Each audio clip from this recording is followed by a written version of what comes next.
Si Idol madla, nakakahanga, may mga hawak, gandang linyada. Ika'y inspirasyon kung bakit hanggang ngayon ako'y palaging kumakarera.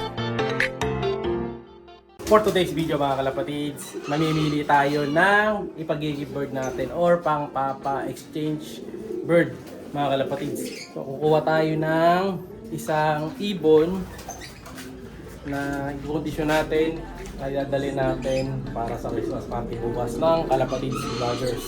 Ayan, dahil Kalapatids Vloggers tayo, kaya tapos kay Boss Ronald, Boss shoutout. So kukuha tayo ngayon ng isang pag-give bird natin. Hanap tayo ng isang young bird. Kasi old bird, wala na ako. Puro na young bird ang available ko.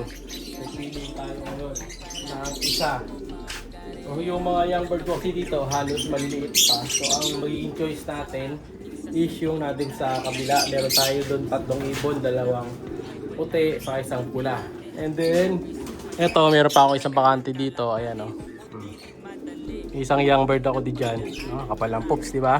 So line nung isang young bird na to, ex machina cross dun sa speedbird natin na yun. Nandun yung nanay niya. Ito naman yung tatay, ex machina. Ayan, nakaperso yan.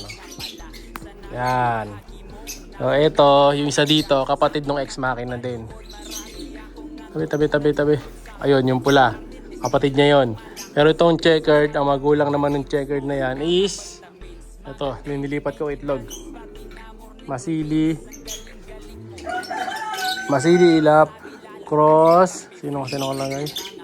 Ay, hindi pala yan. Ito. PGQ cross CJ. So, yung magulang nung isang checkered. Ito. Yan. Saan ba? Ito. Yung magulang nung isang checkered. So, speedbird na BGQ imported Jansen, mga kalapatids. So, maaring may speed. So, yun yung magulang nung isa. So, pipili tayo ngayon. Sino kaya ang maswerteng mapipili natin? Pero sa tingin ko, para maganda makuha natin, ang malamang pag-bird ko na lang is eto na mismo mga kalapatid, yung anak ng ex machina. Ayan o. Ayan, para maganda. Young bird. Ano natin? Ayun, ayos na. Kompleto na rin pala bagwis mga kalapatid. Mahaba na bagwis eh. Ayan, binubugbog lang nung magulang. Pero okay na yan. No, tinanggal ko lang kanina yung nanay eh. Ayan, para lumakas na siyang kumain. So, buenas makakakuha na ito kasi naubo ko mga kalapatids. Ano yan? PRC 2026. Young Bird Series ko yan. So, nakakalabring. Yung mga nasa harap naman, mga lang yun. Comring lang yung mga nasa harap. Kaya lang, mga rare color kasi yun eh.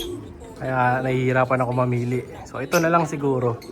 No? Pero tingnan natin, pipiliin pa rin natin yung sa harap. Or, alin sa dalawa na to. Ayan.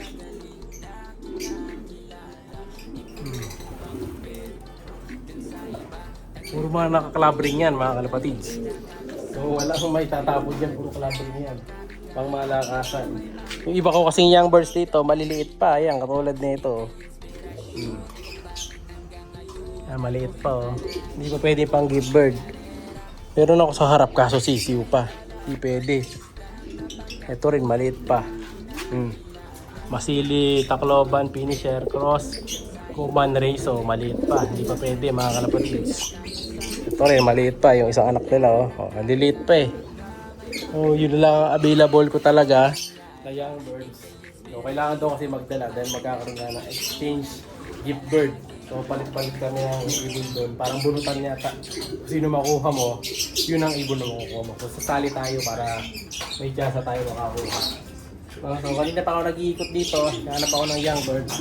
So, ang magiging choice talaga natin is ayun, yung pula. Yung pula maganda rin eh. Yan nakita tayo. Ito, maganda rin to mga kalapatid, yung pula. Sa tingin nyo, pwede rin to, naka-PRC pa yan mga kalapatids. So, magdidepende bukas. Announce ko na lang pagka papunta na tayo doon kung anong ibon yung dala-dala natin. Kaya nasa 50 tao din yata yung pupunta doon. So magiging masaya party yun. Agahan natin ng punta dahil sa hapon kasi may loading doon sa kabilang club. So hindi tayo pwedeng sabihin ng uwi.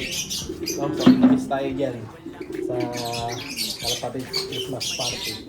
Sama natin yung mga vloggers na sila gabalkan. Kompleto kami dyan. No? Papili tayo. Ngayon, doon naman sa harap. Check natin. Eto, pwede rin natin isama sa gift bird to mga kalapatids. Meron tayo ditong dalawang puti na ang line is SBR Vandenbroek. No? Ayan o. So, halos pure lines yung mga magulang nito mga kalapatids. Yung nanay nila is yung itim na white flight. Ito, yun, nandito sa taas. Ayun o. Ayun yung magulang nila yung dalawa na yan. No? So, ito yun.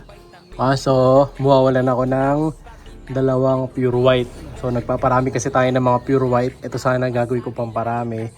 Pero pag-iisipan ko, ito naman yung kakambal nila. Ito maganda to mga kalapatids eh. Ano kasi lahi nito? Japan Cross Imbrek. Ito isa na to. Kaya kita nyo naman itsura. Kulay ng Imbrek pero yung katawan niya, katawan Japan. Ang haba ng katawan yan. Ayan o. So, sakto-sakto rin to. Pwede rin pang gift bird. Pero titingin pa ako dun sa kabila kung sino yung pwede nating ibigay. Ito naman panlalaban ko sana to sa south eh. So yung unang clutch kasi nito, siya lang inabuhay. Hindi siya sinubuan ng magulang. Pinasiter ko ngayon. Buti naman nagtagumpay. Ito na naman po. May manok na naman dito mga kalapatids. Paalisin muna natin tong si Warden Boy. Sara natin yung pinto. Ayan. So pili-pili lang ako kung sino yung masasama natin sa gift bird eh. Pwede rin sana Taiwan. Ito yung Taiwan natin. Kasi sabi nila may mga magpapag-gift bird daw ng one Thai birds doon. Gusto ko sana to. Kaso nga lang napangako ko na sa pinsa ko na ipapahiram ko to. So hindi siya pwede. No? Pero tingnan natin. Pwede pa naman. May isa pa naman ako one Thai bird dito. Ito. Nandito pa naman sa akin tong si Bulag. Ayan o. For conditioning na to. Halos tapos na conditioning na ito mga kalapatids. Pwede na siyang ipares sa iba. No? Hanap na lang tayo ng maganda makakapares niya. Pero ready na yan. Condition na yan. Taba na yan mga kalapatids. So ayan siya. Kabila. Ayan o. Ganda na condition yan si Bulag. Parang mata lang yung matang isda lang no. Pero ganda na yan. Si Hinata ito mukhang itlog na rin. Kaya hanapan natin ng makakapares yan. Kailangan mabigyan na ng kapares kasi may itlog na eh. Oh, ayan. Ito, meron akong pula doon na pang-stock. Meron din ako dito BGQ na pang-stock. Ito nakasalang sa ending to yung pula. So kukunin na yan sa Tuesday. No? Congrats sa nanalo niyan. Dahil ang bola niyan is ngayong gabi. No? Congrats sa makakadali niyan yung pula. No? So pipili-pili muna ako. Pero sa tingin ko mapipili ko yung isa dun sa loob mga kalapatids. Kasi nanghihinayang ako dito sa dalawang puti ko eh. Ang hirap maghanap ng ganyang kulay. Ayan o. Ayan, nahirapan ako mamili mga kalapatids. Hindi ko alam kung sino yung pag-gift bird natin. Pero dito na tayo pipili sa tatlo, final. Yun. O, alin sa dalawa. No? Pero malamang yun ay mapili ko, yung mag-isa. Ayan, total solo naman siya dun. No? O, ayan. Sino kaya makakadali nito sa Christmas party? Kita-kits! Siya'y kalapatistang napakagaling na kinakilala.